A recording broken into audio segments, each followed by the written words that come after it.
Bismillahirrahmanirrahim. Assalamualaikum warahmatullahi wabarakatuh.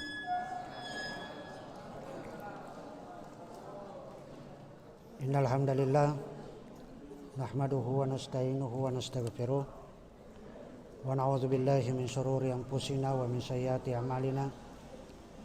May yahdihillahu fala mudhillalah wa may yudlil fala hadiyalah.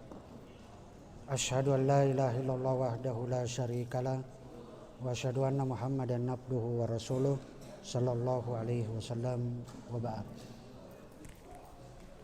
Ikhwati fillah rahimani wa rahimakumullah jami'an. Alhamdulillah pada hari ini kita masih bisa bertemu di masjid yang insyaallah senantiasa diberkahi oleh Allah Subhanahu wa taala. Semoga pertemuan kita hari ini juga mendapatkan ampunan dari Allah, mendapatkan keberkahan baik dalam harta benda kita, keberkahan usia, dan keberkahan ilmu yang kita pelajari pada hari ini. Ikhwati fillah rahimani wa rahimakumullah jami'an. Pada kesempatan kali ini saya akan menyampaikan berkaitan dengan adab berbicara. Adab berbicara. Di antara adabnya kalau ada orang ngomong, diam. Ini adab-adab yang perlu diperhatikan. Jangan ada yang ngomong, kalian juga ngomong.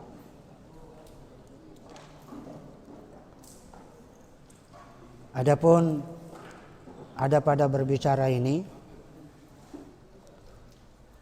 dalil yang menunjukkan tentang adab berbicara ini firman Allah Subhanahu wa taala, "Wala taqfu ma laysa laka bihi ilm, innas sam'a wal basara wal fu'ada kullu ulaika kana anhu mas'ula." Janganlah kalian mengikuti apa yang kamu tidak mempunyai pengetahuan tentangnya. Sesungguhnya pendengaran, penglihatan, dan hati semuanya itu akan dimintai pertanggungjawaban.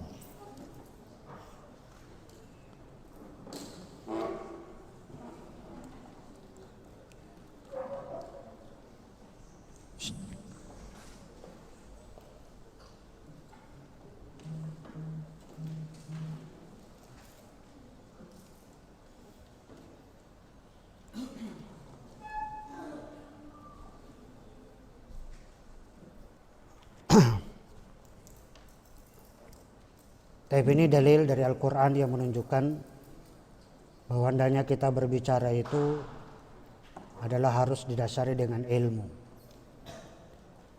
Jadi bukan waton meletek gusini, bukan asal bunyi gusinya, bukan asal bicara, bukan asal bunyi. Tapi hendaknya ketika dia berbicara itu adalah dia mengetahui apa yang telah dia ucapkan dan apa yang akan dia ucapkan. Adapun hadis dari Nabi sallallahu alaihi wasallam, "Mayyat manuli ma baina lihyaihi wa ma baina rijlaihi atmanu lahu al jannah." Barang siapa yang dapat memberi jaminan atas apa yang ada di antara dua jenggotnya, maksudnya lihyai ini adalah jenggot dengan kumis, maksudnya adalah lisan. Wa ma baina rijlaihi, apa yang ada di antara dua kakinya, maksudnya kemaluan, selangkangan. Barang siapa yang menjaga ini, menjaga lisan dan menjaga kemaluan, maka apa? Atmanu lahu al jannah. Apa kata Nabi SAW? Aku akan memberikan jaminan baginya surga. Tapi ini dalil dari sunnah yang menunjukkan adab kita berbicara. Jaga lisan. Adapun adab-adab yang perlu diperhatikan dalam berbicara ini, yang pertama tentunya adalah menjaga lisan kita. Lidah itu kan kata orang tidak bertulang. Lidah ini adalah termasuk poros, adalah sumber kebaikan dan juga sumber dari kejelekan, kemaksiatan. Gara-gara lisan kita, orang bisa menerima dakwah kita juga dengan lisan. Orang juga bisa menolak dakwah kita dengan lisan kita. Maka hendaklah seorang muslim itu punya kewajiban untuk menjaga lisan, menjaga lidahnya sebaik-baik perhatian. Dengan cara ya meninggalkan perkataan-perkataan batil. Karena tadi kita sebutkan bahwa hendaknya berbicara itu didasari dengan ilmu. Jangan, kalau orang yang tidak berbicara tanpa didasari dengan ilmu, maka yang keluar itu adalah kebatilan. Yang keluar itu adalah kesalahan. Demikian juga menghindari perkataan dusta. Jangan ada dusta di antara kita. Karena berbohong, dusta ini adalah termasuk ucapan-ucapan yang batil. Demikian juga ghibah. Ghibah menceritakan apa yang ada pada temannya, saudaranya, yang saudaranya itu tidak suka. Itu namanya ghibah. Jadi dia membicarakan saudaranya yang saudaranya itu tidak suka. Nah, temannya diajak dibilang itu teman saya itu ompong. Temannya yang dibilang ompong ini nggak terima. Itu namanya ghibah. Teman saya itu pendek, dia nggak terima dibilangi pendek. Itu ghibah namanya. Kalaupun itu benar, itu juga itulah ghibah kalau benar.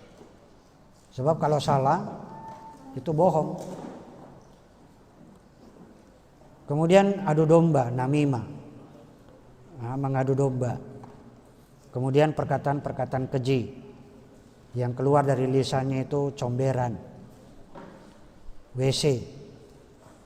Yang keluar dari lisannya itu apa saja yang keluar dari WC, kencing, najis, kotoran, itu yang keluar dari lisannya nggak boleh. Atau keluar dari lisannya itu kebun binatang, yang keluar dari lisannya orang dikatakan onta, orang dikatakan kambing, ya kan. Jenggotnya panjang itu sama dengan wedus, ya kan? Kambing. Ini nggak boleh, ya kan. Apalagi yang keluar dari lisannya itu anjing, babi. Ini hal-hal yang hendaknya kita jaga, menjaga lisan. Jangan sekali-sekali keluar dari lisan kita itu kata-kata kotor, kata-kata keji. Hendaklah dia menjaga lisannya dari segala hal yang diharamkan oleh Allah Subhanahu wa taala dan Rasulnya. Boleh jadi seorang itu mengucapkan sebuah kalimat yang akan mencelakakan hidupnya di dunia dan di akhirat. Dan mungkin juga dengan kalimat yang dia ucapkan, kemudian Allah mengangkat dia beberapa derajat. Jadi lisan ini bisa menjerumuskan ke dalam api neraka. Lisan juga bisa menyebabkan orang itu atau mengangkat derajatnya orang tersebut.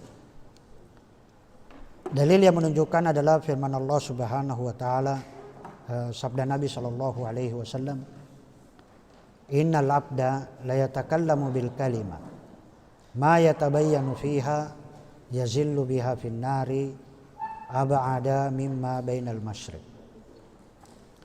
Sesungguhnya seorang hamba akan berbicara dengan suatu kalimat yang dia mendapatkan kejelasan di dalamnya, maka dia pun dijerumuskan ke dalam api neraka lebih jauh dari arah timur. Bahkan dalam riwayat yang lain itu lebih jauh daripada timur dan barat. Ini dalil menunjukkan bahwa kalimat ini bisa menyebabkan orang itu dengan satu kalimat orang itu bisa kufur, bisa keluar dari agama Islam, dan satu kata yang kita ucapkan itu bisa menjadi penyebab kita masuk ke dalam api neraka. Juga disebutkan dalam hadis yang lain, innar rajul la yatakallamu bil kalima yudhiku biha julasa'uhu yahwi biha min ab'adi minas suraya.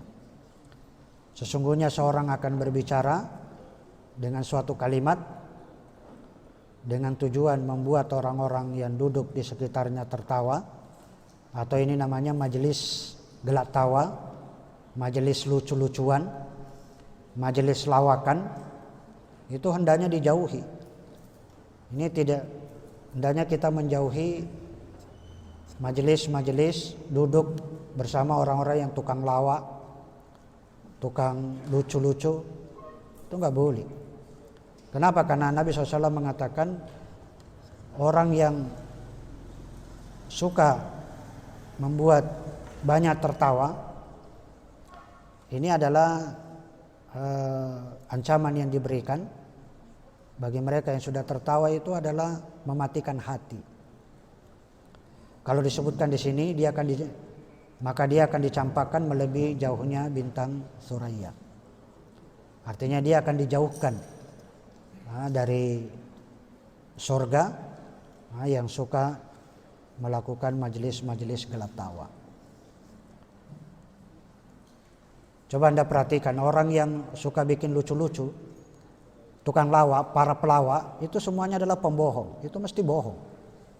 Kenapa? Karena dia akan membuat lucu-lucu, membuat hal yang lucu-lucu itu adalah supaya orang itu tertawa, dan yang dibuat itu karena yang dibuat namanya dibuat-buat supaya orang itu tertawa, itu kan dibuat itu adalah bohong, adalah kebohongan. Nah, ini hal-hal yang seperti inilah yang hendaknya dijauhi. Saya lanjutkan yang kedua,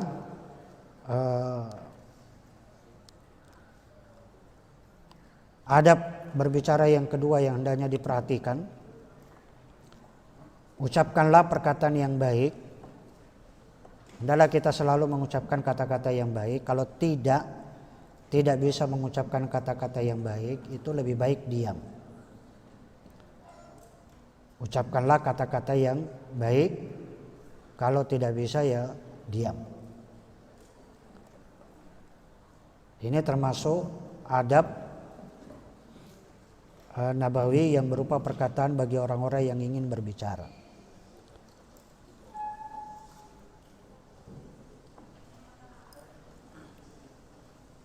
Jika perkataan yang dia lontarkan itu adalah baik, maka baik pula untuk dikatakan.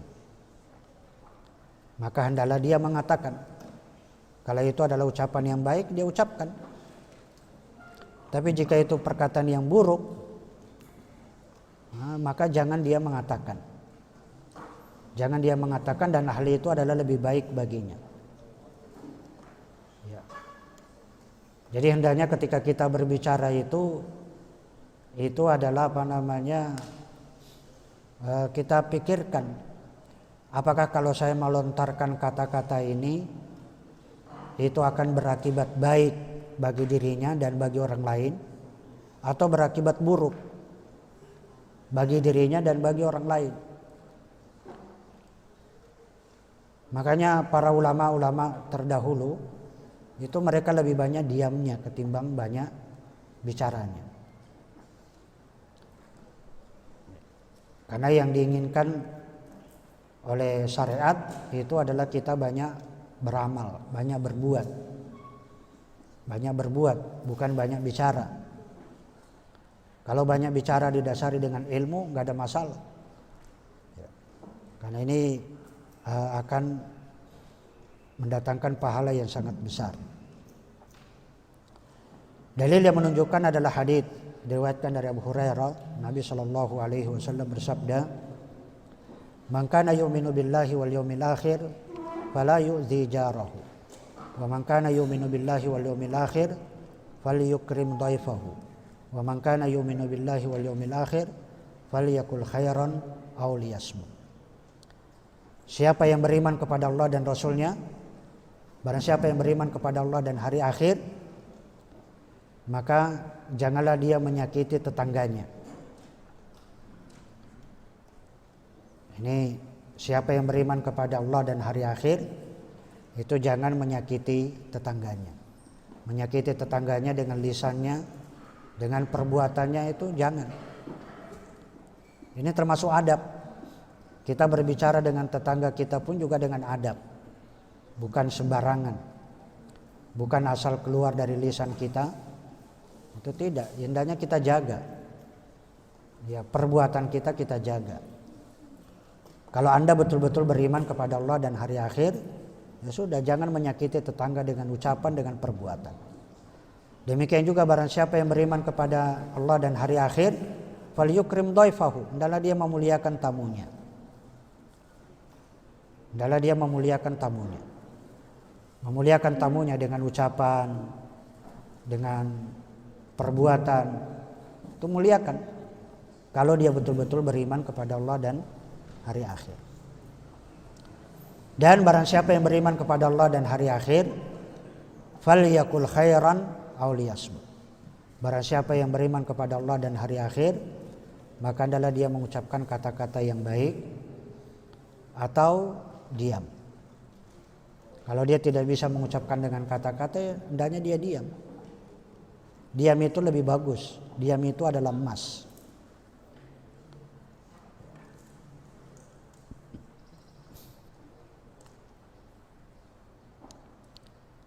Dan sabda Nabi Shallallahu Alaihi Wasallam, adapun sabda Nabi mengatakan falyakul khairan aw liyasmut, hendaklah ia berkata baik atau diam. Ibnu Hajar al-Asqalani menyebutkan ini adalah sabda Nabi, ini termasuk jawami'ul kalim. Apa ini maksud dengan jawami al-kalim? Jawami al-kalim itu adalah perkataan yang ringkas, perkataan yang singkat tapi memiliki makna yang padat. Maknanya itu luas. Karena setiap perkataan itu bisa berupa kebaikan, bisa berupa keburukan, dan juga bisa bermuara kepada salah satu dari keduanya.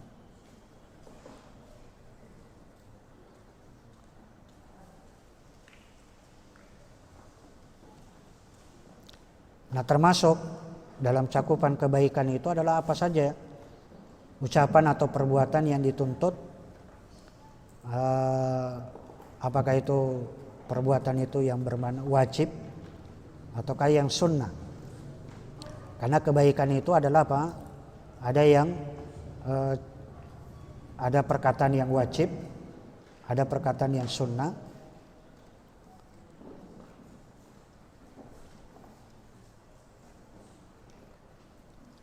Adapun selain itu, maka itu adalah keburukan atau bermuara kepada keburukan. Maka kalau seperti itu, ya kita lebih banyak diam. Kalau Anda ingin mengucapkan kata-kata menghina, mencela, atau mengejek, maka lebih baik diam. Tidak usah sampai diucapkan. Kalau pengen membantah, ya lebih baik diam. Karena diam itu adalah termasuk emas. Karena kalau kita membantah, itu justru akan membuat akan jadi persaudaraan di antara muslim itu jadi besar.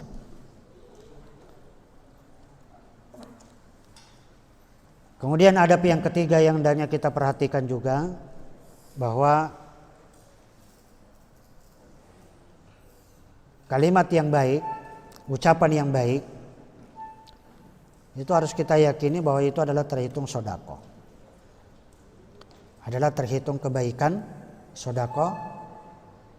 Nah, ketika kalimat yang kita ucapkan ini adalah ucapan-ucapan yang baik. Akan bernilai pahala. Coba antum baca Quran. Antum baca Quran itu sudah bernilai pahala. Antum membaca hadis Nabi SAW itu sudah bernilai pahala.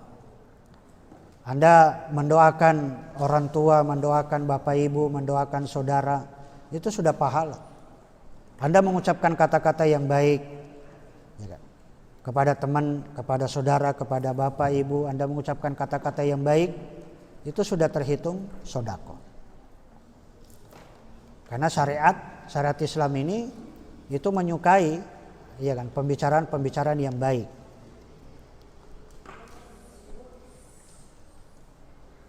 Sebagaimana disebutkan dalam hadis dari Abu Hurairah,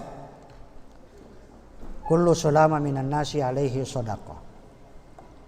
Bahwa setiap persendian dari manusia itu adalah alaihi shadaqah. Dia wajib mengeluarkan sedekah. Kulla yaumin, setiap hari. Setiap hari tatlu fihi syams. Selama matahari itu masih terbit.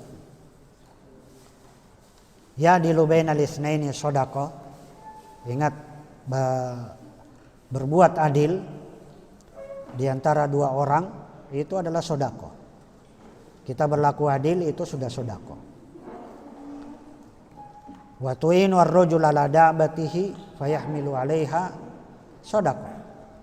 Menolong seseorang itu di atas kendaraannya, kemudian membantunya untuk menaikinya, atau yarfa'u 'alaiha mata'ahu, atau membantunya untuk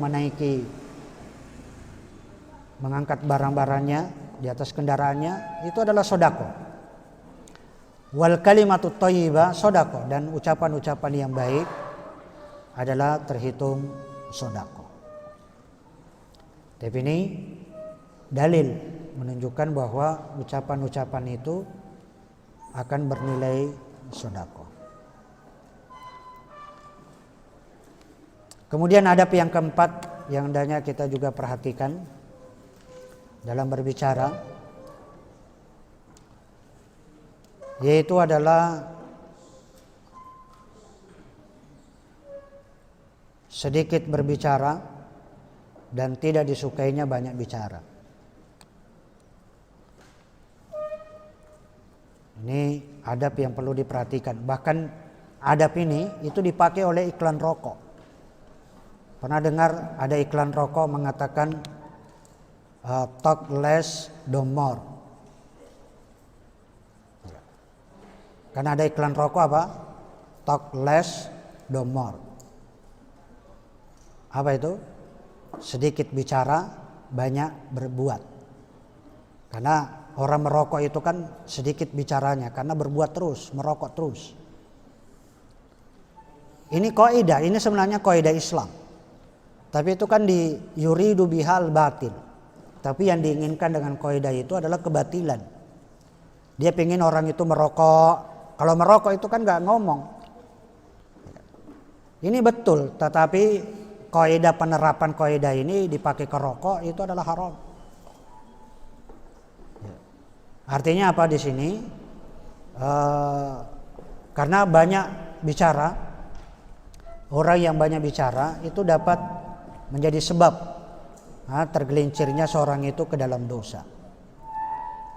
Karena tadi sudah kita sebutkan bahwa lidah itu dianggap tidak bertulang, maka orang yang banyak bicara itu mesti banyak kesalahannya. Orang yang banyak bicara itu mesti banyak omong, itu mesti banyak salahnya. Yakin? Coba antum banyak bicara, itu mesti banyak salahnya. Apalagi bicaranya sudah nanti habis dari utara, bicaranya lari ke selatan. Habis dari selatan lari ke timur, habis dari ke timur ke barat. Habis bicara Malioboro, bicara Jalan Solo. Habis bicara Jalan Solo, bicara Jalan Godean. Ini orang yang banyak bicara ini mesti banyak tergelincirnya.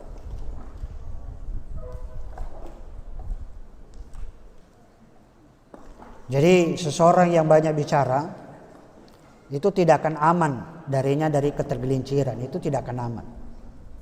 Lisannya bisa salah ucap, atau bahkan kita dapati banyak orang yang latah istilahnya, ikut-ikutan. Jadi apa yang dia karena latahnya, jadi lisannya itu selalu mengucapkan kata-kata kotor. Setiap apa yang dibicarakan orang itu larinya ke ucapan yang sering diucapkan. Mohon maaf, sampai keluar comberan. Sedikit-sedikit orang bicara langsung dia bilang tai. Orang bicara sebentar dia tahu bilang kencing. Orang sedikit-sedikit bicara tahu dibilang anjing. Sedikit-sedikit bicara itu kan latah. Jadi lisan ini bisa salah ucap dan juga keliru. Karena itu dianjurkan supaya apa? Sedikit kita bicara dan banyak kita berbuat. Kalau Anda pengen banyak berbicara, ya sudah. Banyak berbicara itu adalah apa? Bacalah Al-Quran. Al-Quran yang kalian baca, ya kan? Kalian ucapkan, kalian baca, itu satu huruf itu sudah dapat pahala. Itu saja yang diperbanyak, dan itu ucapan yang akan mendatangkan pahala yang sangat besar.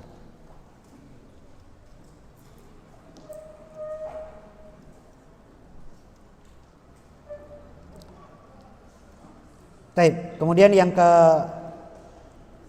berikutnya, yang kelima,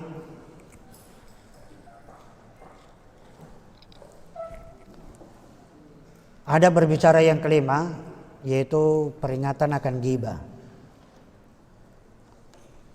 dan namimah. Ghibah itu adalah apa tadi? Menyebutkan apa yang ada pada saudaranya yang saudaranya itu tidak suka. Ya. Kalau dia misalnya temannya pendek, dia mengatakan di hadapan temannya yang lain, dia mengatakan si fulan itu pendek, si fulan itu gemuk. Dan orang temannya yang disebutkan ini tidak senang dengan ucapan-ucapan itu namanya ghibah.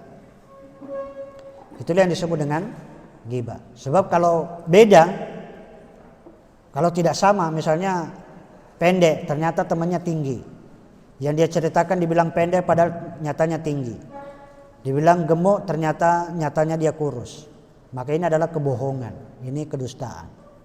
Kalau benar yang dia ucapkan itu adalah ghibah, kalau salah itu kebohongan. Nah, ini hati-hati, peringatan akan ghibah. Namimah itu suka ngadu domba. Ngadu domba itu adalah biar temannya itu berantem. Nah, dia pengennya temannya itu berantem, maka dia adu domba.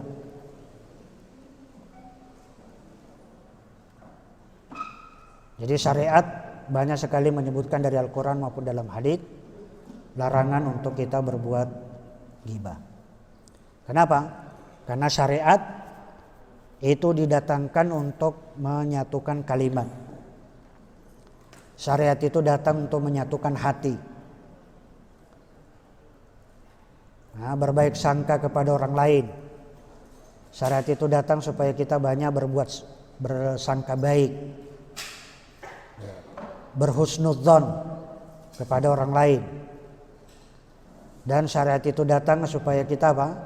Mengucapkan perkataan yang benar dan baik.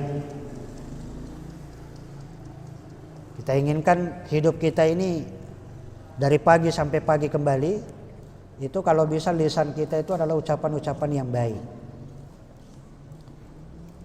Ucapan yang baik apakah dengan zikir yang kita ucapkan, baca Quran, ngobrol yang benar, yang baik.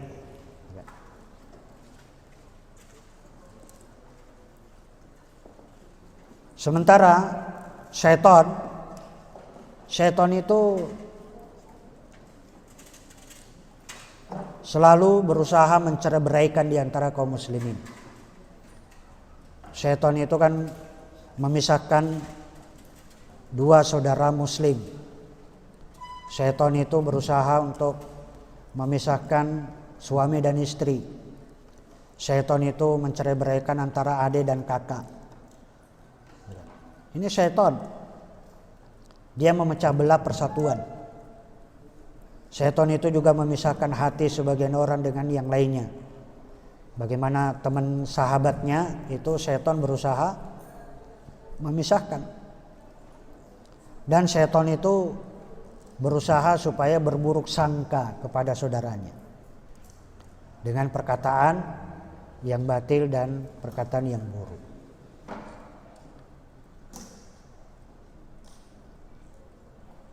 Dalil yang menunjukkan adalah hadits Jabir radhiyallahu taala anhu qala sami'tu Rasulullah sallallahu alaihi wasallam yaqul inna syaitan qad aisa ayya'budahu al-musallun fi jaziratil Arab walakin fit tahrish bainahum. Sesungguhnya syaitan telah berputus asa untuk disembah oleh orang yang mendirikan sholat di Jazirah Arab. Akan tetapi syaitan itu tidak pernah berputus asa untuk menyebarkan hasutan di antara mereka.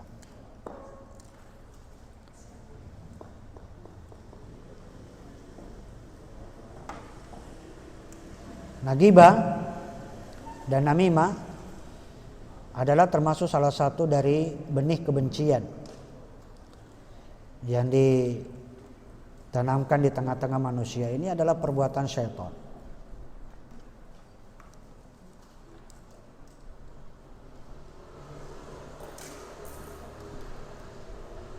Ghibah dan namimah termasuk salah satu dari senjata iblis dan kelompoknya untuk mencerai-beraikan manusia. Ini untuk memisahkan suami istri, memisahkan ibu dan anak, memisahkan adik dan kakak, maka syaitan akan berusaha membuat ghibah dan namimah. Ini syaitan. Sahabat, teman dekat itu bisa jadi musuh. Ini akibat dari ghibah dan namimah.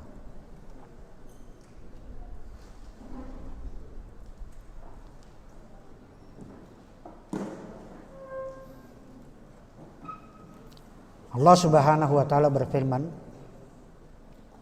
melarang adanya ghibah ini. Disebutkan dalam surah Al-Hujurat, wala yaghtab ba'dukum ba'dha ayuhibbu ahadukum ayyakula lahma akhihi maitan fakarihtumu wattaqullaha innallaha tawwabur rahim. Ghibah itu disamakan dengan memakan bangkai saudaranya. Memakan bangkai saudaranya itu ghibah. Maka Allah katakan wala yaghtab ba'dukum ba'dha, janganlah kalian mencari-cari keburukan orang, dan jangan juga menggunjingkan satu sama lain. Ayuhibbu ahadukum ayyakula lahma akhi, adakah seorang di antara kamu yang suka memakan daging saudaranya yang sudah mati? Fakarihtumu, tentunya kamu merasa jijik, tentunya kamu tidak suka. Wattaqullah, bertakwalah kepada Allah, innallaha tawwabur rahim. Sesungguhnya Allah Maha penerima taubat lagi Maha penyayang.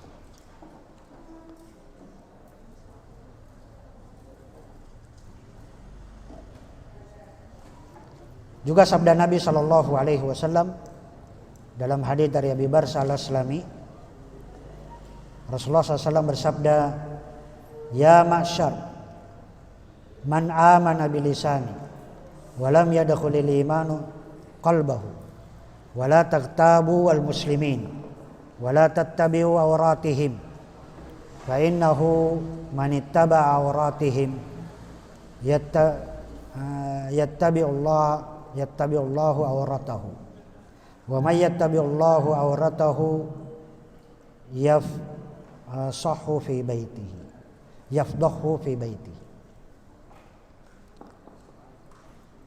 Ya masyar man amana bilisan, wahai segenap orang yang merasa aman dengan lisannya.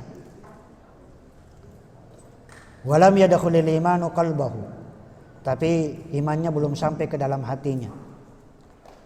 La taktabul muslimin, janganlah kalian menggibai kaum muslimin.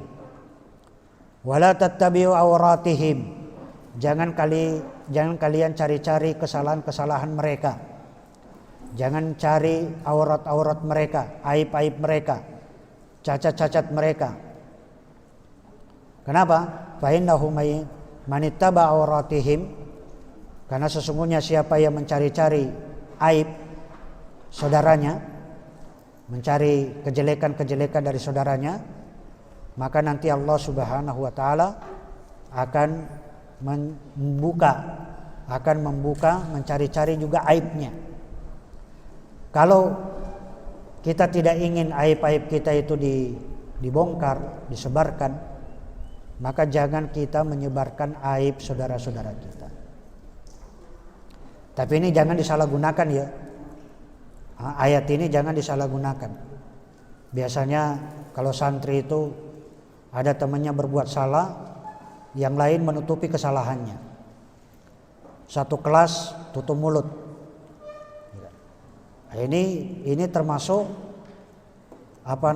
penerapan kaidah yang salah. Karena orang yang membiarkan hatinya dalam saudaranya dalam kesalahan dan dia biarkan, kalau Allah Subhanahu wa taala akan menimpakan bencana, semuanya akan ditimpakan bencana. Semua itu akan ditimpakan bencana. Maka ya, amar ma'ruf nahi mungkar. Kita punya kewajiban yaitu amar ma'ruf nahi mungkar. Dan jangan takut. Ini tolong menolong dalam kemaksiatan itu adalah diharamkan. Wala ta'awanu 'alal itsmi wal 'udwan.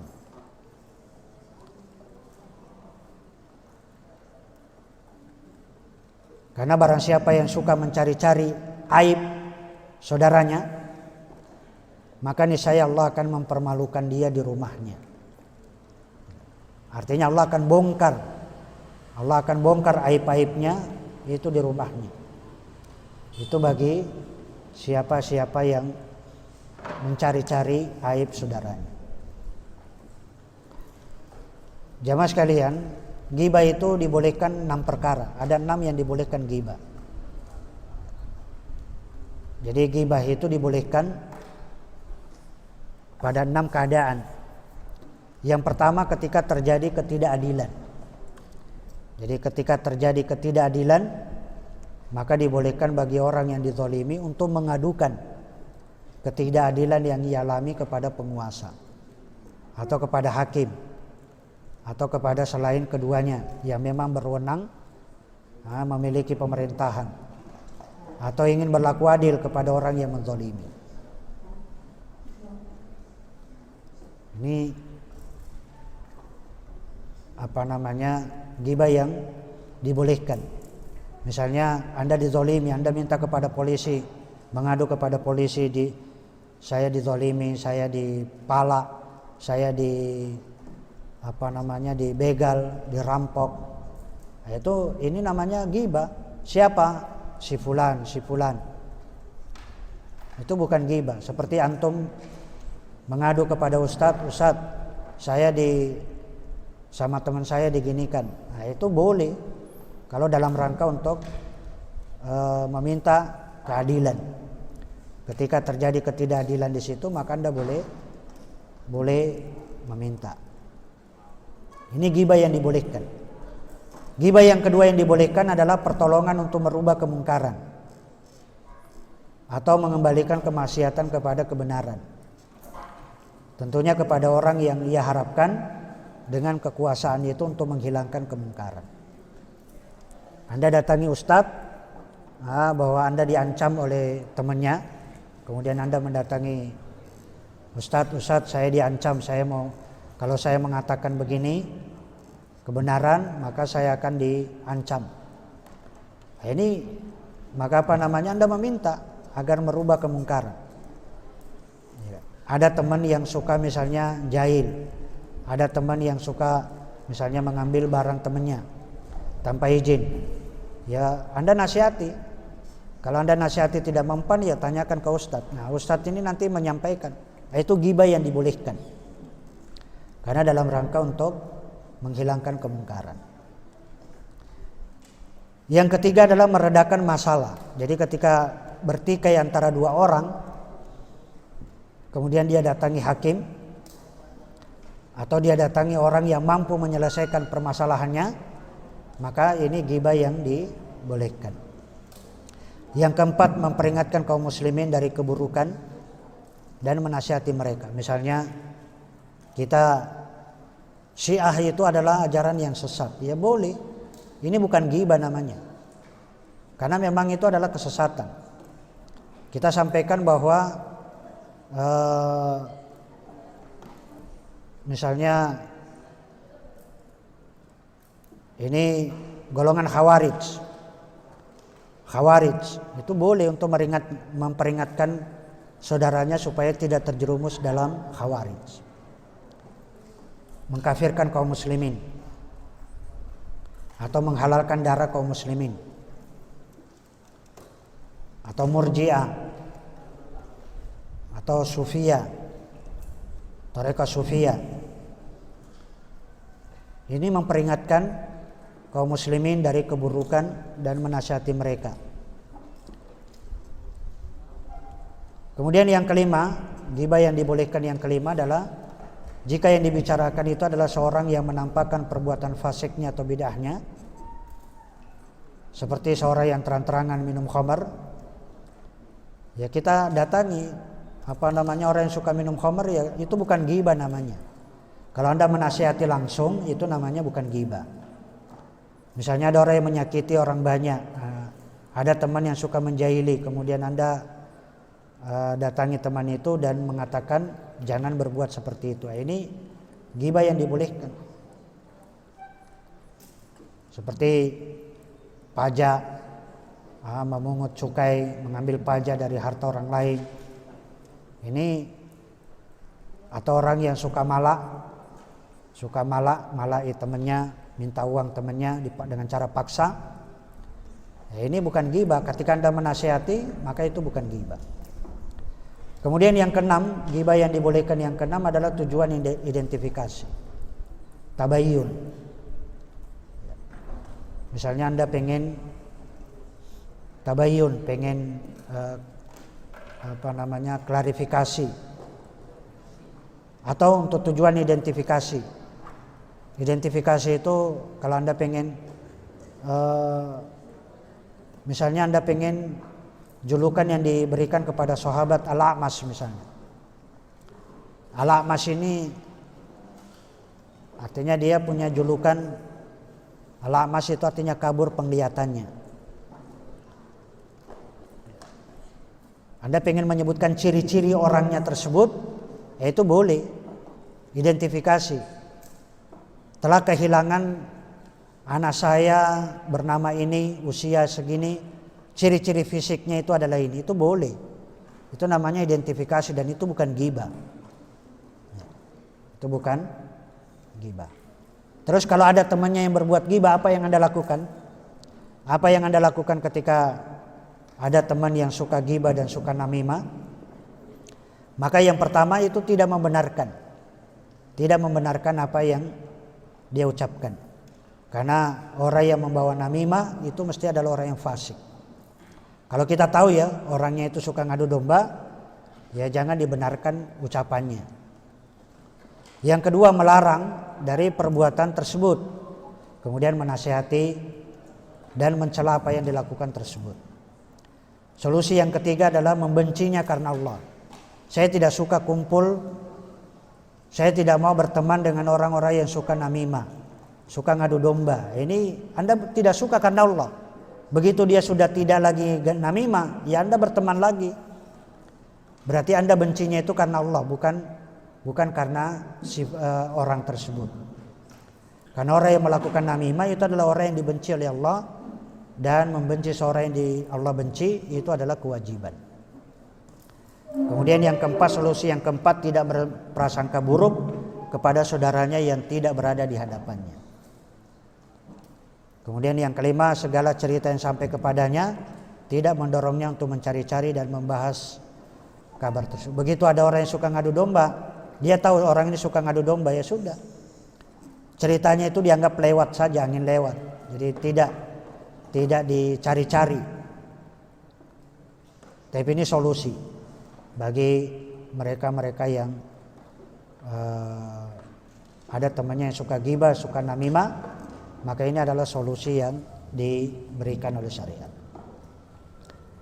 Kemudian yang keenam, adab ketika kita berbicara selanjutnya adalah larangan menceritakan setiap apa yang ia dengar.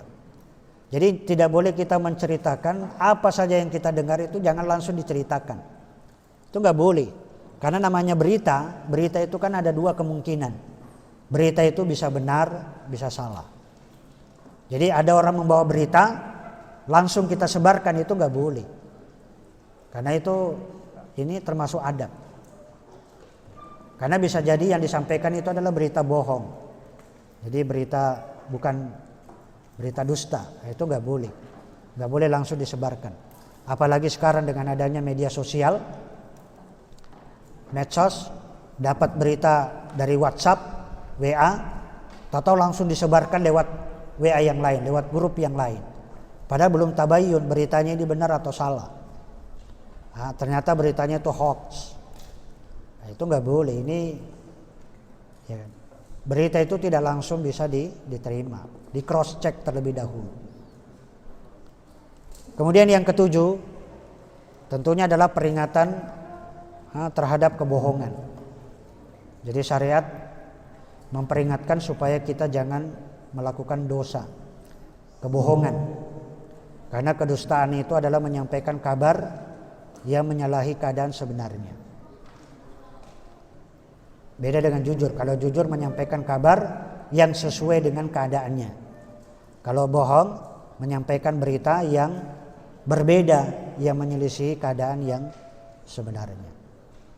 Dan kedustaan termasuk perbuatan yang dilarang oleh Allah di dalam Al-Quran, dan juga disebutkan oleh Nabi SAW dalam haditsnya, sebagaimana perkataan ya ayyuhalladzina amanu ittaqullaha wa kunu ma'as-shadiqin. Orang yang beriman, bertakwalah kepada Allah dan hendaklah kamu bersama orang-orang yang jujur, bersama orang-orang yang benar. Artinya apa? Janganlah kalian bersama dengan orang-orang yang suka berdusta.